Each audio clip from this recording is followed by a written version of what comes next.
Good morning, fifth graders. It's Mrs. SJ here, ready to start our math lesson. I hope you brought your math materials with you, a math notebook that you've been keeping all of your incredible fraction mathematical work in. Um, Also, just noting, I want to remind you what I said yesterday, which is that I love when mathematicians use pen or some sort of more permanent marker when they're writing down, because this way we can see the mistakes that we've made and learn from these mistakes. Um, we are continuing our conversation from yesterday, where our teaching point is that we can use a multiplication chart to find common denominators. Yesterday, we kind of did a lot of different things, and I had a moment to reflect on how I introduced fractions with unlike denominators.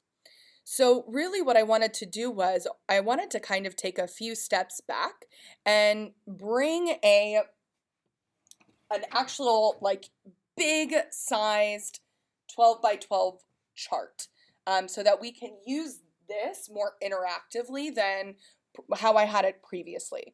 So the first thing that I want to say is if you haven't made your own 12 by 12 chart in some time, this is a great flex activity.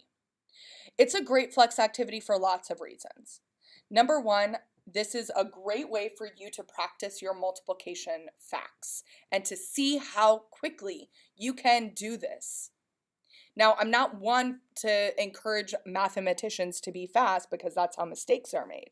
However, if there's one thing that you as a mathematician want to be fast at, it's this. This is really going to help you tremendously. And we're going to kind of take some time to, reflect on why this is such a useful tool when we are talking about fractions, and specifically when we're talking about fractions with unlike denominators. So take a look at our teaching point below. Say it out loud with me. I can use a multiplication chart to find common denominators. The next step that we're taking today, after our bit of review, is that I can, say it with me, I can add two fractions with unlike denominators. Now, let's take a step back and remind ourselves of what we know with fractions.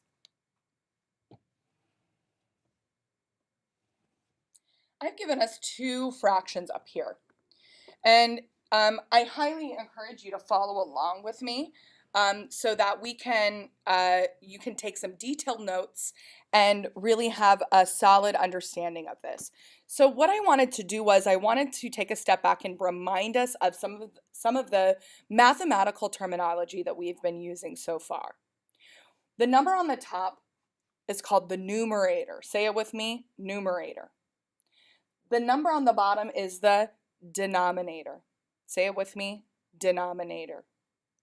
I'm going to introduce a word here. Each of these fractions is also called an addend, especially when we're adding two addends together. These are parts that we are adding together, right? Yesterday in our exit ticket, I gave you two fractions. The directions were to only tell me what the common multiple, the common denominator multiple was. That's all the directions were. The added step, which many of you did and got that bonus question right, is once you figured out what the common multiple is between a fraction with 6 as the denominator or a fraction with 9 as the denominator, well, once you find that out, we can then actually multiply and show these fractions with unlike denominators what their equivalent fraction is. And when we make the equivalent fraction, we can then compare these two fractions really clearly. Before, when we began, we started by comparing these fractions by drawing a visual representation of them. That is a strategy that even I still use to this day. However, I want you to think, is that a strategy that's going to work when we start getting into double or triple digit fractions? That's going to take a long time to represent that visually.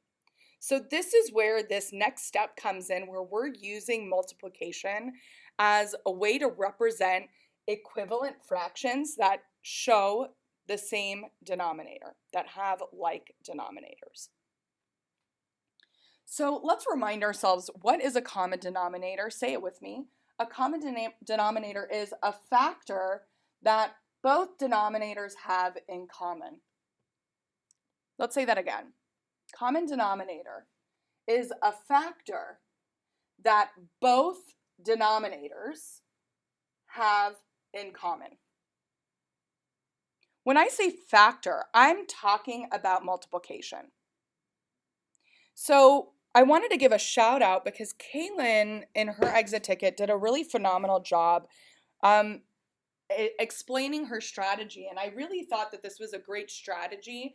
I might even call it the Kaylin strategy, because really it was a great way for us to consider how we are using the multiplication chart, our 10 by 10 multiplication chart. So, here we go. We're in business. We're making progress, people. Okay. So now that you can see this in its total, I took these two fractions and I want to think, well, what factors do I know of 6? I want you to ask yourself that. What factors do I know of 6? And when you're asking yourself that, you're really asking yourself, what are the factors of 6 when I multiply it more than once? So a factor of 6, we know, is 6. We also know that 6 times 2 is 12. So that 12 is a factor of 6. Let's keep it going. 18, 24, 30, 36. I'm going to stop right there. And I want you to notice that I can use this to find that same exact thing. Come closer. Here we have 6 times 1 is 6. 6 times 2 is 12. 6 times 3 is 18. 6 times 4 is, you guessed it, 24. 6 times 5 is 30. 6 times 6 is 36. And we could do this and so on and so forth until the cows come home, as Mr. Taco says, right? Anything in this row is a multiple of 6. The cool thing about our 10 by 10 or 12 by 12 multiplication chart is that we kind of have it shown in 2 places. It's not just up here. We also know that we can use it going down this way, right? 6 times 1 is 6. We can do it 2 times 6 is 12. 3 times 6 is 18. So any of these, we know it's the inverse, right? We know that 6 times 1 is 6, and 1 times 6 is 6. So we could really, in any way, right? We know that any multiple times 6 is a multiple of 6. So knowing that, we can also list, here we go. We can also list it, right? I know multiples of 6, can you see that height? Yep, are 6, 12, 24, right? And I want to shout out, this is the strategy that Kaylin used. She just listed these multiples. I totally skipped 18, poor 18, right?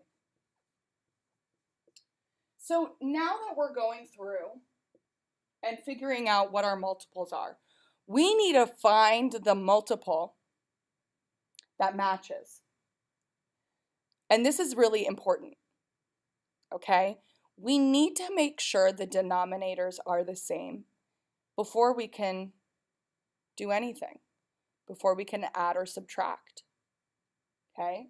I actually might want to take that back because we don't always need factors, especially when it comes to multiplying fractions.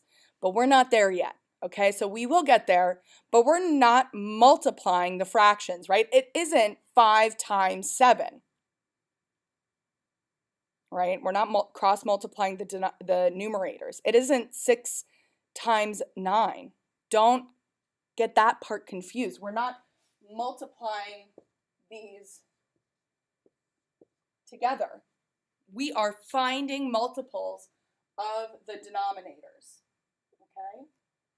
So we've listed 6.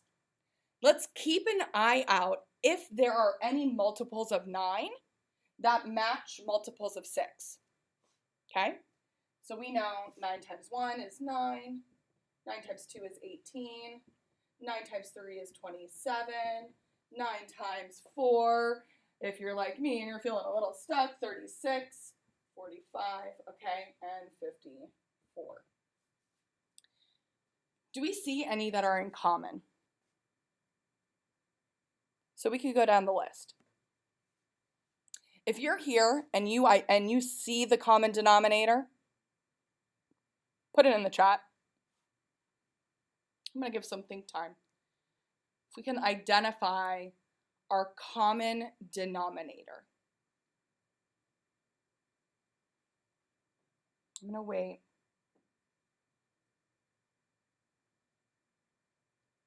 And I know that there is sometimes a bit of a lag, so we're still going to wait for this common multiple. Let's start by looking if there are any 6s or 9s. No. You know, part of my brain is like, let's just cross it off if it's not there. I love it. Shout out to Dermot and Ava. Oh, Leela. Leela's getting there. Ooh. Oh, I'm seeing, ooh, I love it. So, wait a second. Dermot and Ava said 36. I see 36 here. I see 36 here, right? Absolutely. That's a common denominator. Ooh. I think some of us are changing our minds. Leela said 18. Well, I see 18 right here. I also see 18 right here. Can they both be right? Are both of these common denominators? Is it possible for there to be more than one common denominator?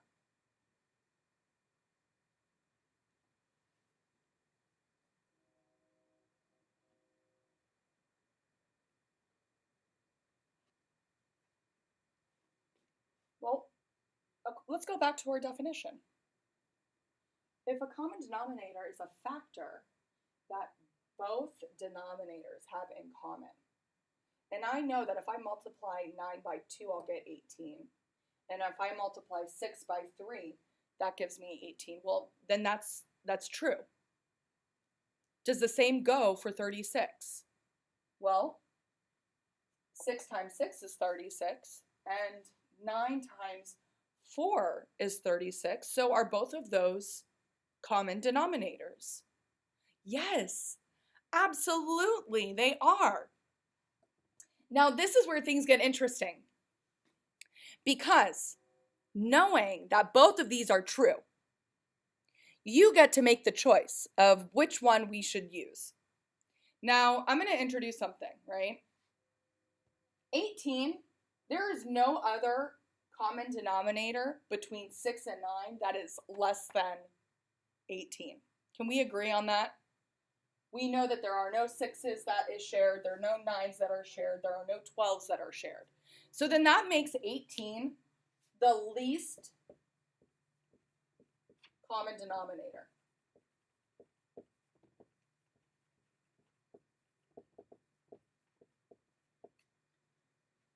Least meaning that it is the smallest factor that they have in common. All right, that's all that it is. So now that we've found our common denominator, you know what? Let's go with the least common denominator. Absolutely. I would love for you to solve this using 36 as well. But let's go from there. I'm going to erase my notes up here so that we can get ready to do some math. If you're feeling kind of overwhelmed that I'm erasing, you can always go back, all right, or pause the video. So now what I want to do is I'm going to take my least common denominators. And if I need to multiply the denominator by 3, that means that I'm also multiplying the numerator by 3. This is really important. And coming back to our initial lesson about equivalent fractions, we know that we're really not changing the fraction. Any number multiplied by 1 is going to stay the same. In essence, we can always simplify this back, okay? 3 over 3 is the same as 1, but this is our loophole, right? We know that we can multiply it 3 by 3 so that we can get a common multiple and then add these two together. That's going to be our next step, okay? So what is 5 times 3? 15. And we know 6 times 3 is 18. What do I need to multiply again to get this the same? Oh, that's right. We figured that out. It's 2. So we have 2 over 2. Once again, the number that's on the top matches the bottom. That's equal to 1 whole. What is 7 times 2? 14. 9 times 2 is 15. No, it's not. It's not 15. I was saying if you were paying attention. Mathematicians always are double checking their work. So now is where the fun begins. And this is really fascinating. So now that we have arrived, we have common denominators, we can add or subtract these. If we subtract them, we are not changing the denominator. Same thing if we're adding. If we're subtracting, well, I know that the 18 stays the same. I'm just bringing that over. I am only subtracting the parts of the whole. What's 15 minus 14? 1. So here is where I'm going to push you, okay? Because this isn't about subtracting, this is about adding, okay? If we're adding these two, I want to remind you, the denominator stays the same. Thanks, Leela, for that. Excellent. The denominator stays the same. What is 15 plus 14? Right? I'm only adding the numerators together. Well, if I'm going to do some quick math, I know many of us can do this in our head. We have 29. But wait a second. What is this called when we have this? What is this called? Who can tell me in the chat if you are here? What is this type of fraction called?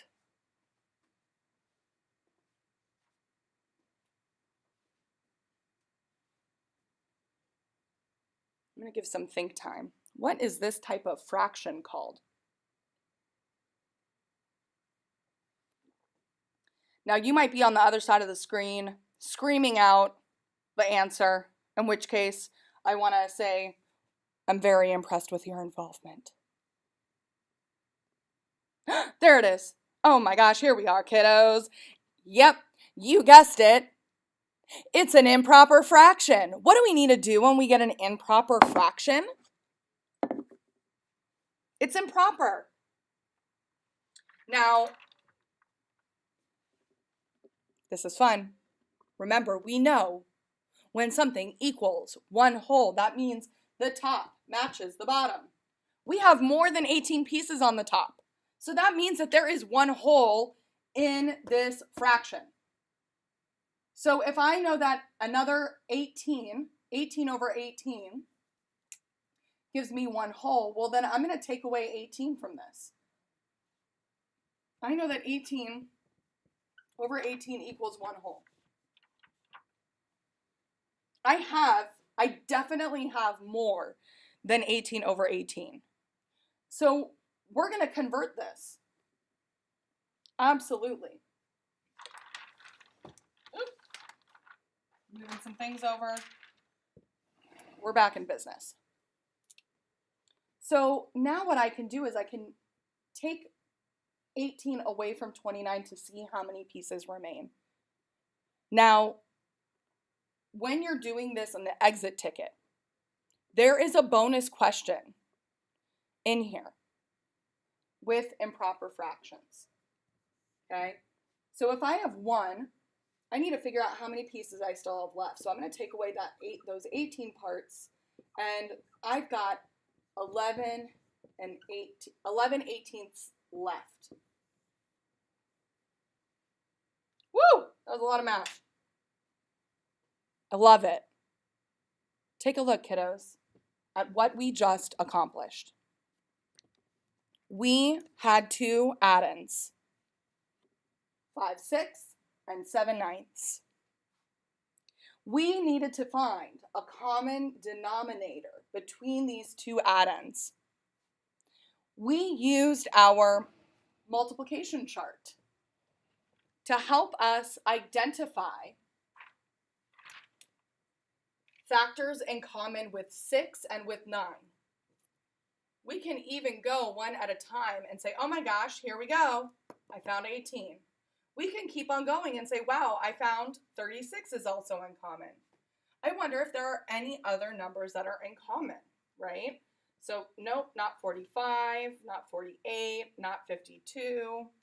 So there is another one in common. 72. So many of us said 18 and 36, but we also have another common denominator, 72. 9 times 8 is 72, and 6 times 12 is 72. So we found common denominators. We discovered 18 is a common denominator. We actually discovered that 18 is the least common denominator. Okay? And not only that, but we know that 36 is also acceptable. We know that 72 is also acceptable. That's right, Leela. We love it. So once we figured out the factors that were in common, we were able to actually convert these addends so that they had the same common denominator. Here, we realize that we can convert 5/6 to 15/18. We discovered that we can convert 7/9 into 14/18. When we added these two together, we realized that we got an improper fraction. We could leave it like this, but us mathematicians, we know we want to show all that we've learned, and we know that when we have an improper fraction, that means that there is more than one whole in the fraction. We know that because anytime a number has the amount of parts that there are cut up, that equals one whole. And the remaining parts that were left over, we discovered, were 11 after subtracting 29 from 18. And we got our answer. 1 whole and 11/18. The added step is a little bonus that I want to end on, which is, how do we know when to simplify? How do we know when a number can be simplified down? Well, we can use our chart as well to see, does 11 and 18 have anything in common that we could take away, right? So then I would come back to my chart, right? Now 18 is a big number. And I'll tell you, there is nothing we can take away from 11 to simplify down for 18. You know, we can't divide it by 2. We know 18 has multiples of 2. Can't do that. There's no multiple of 3 with 11. Or 4 or 5, right? We can't multiply anything. We can't multiply 1 times 11 is 11, right? So there's no multiples less than that we can take away. So this remains the same. This remains the same. All right, that concludes our lesson for today. Remember, my wonderful scholastic mathematicians, you can use a multiplication chart to find common denominators, and you can add two fractions with unlike denominators. Give yourself a quick round of applause, pat on the shoulder, whatever. I will see you shortly if you need support in small groups. Until then, I will see you shortly.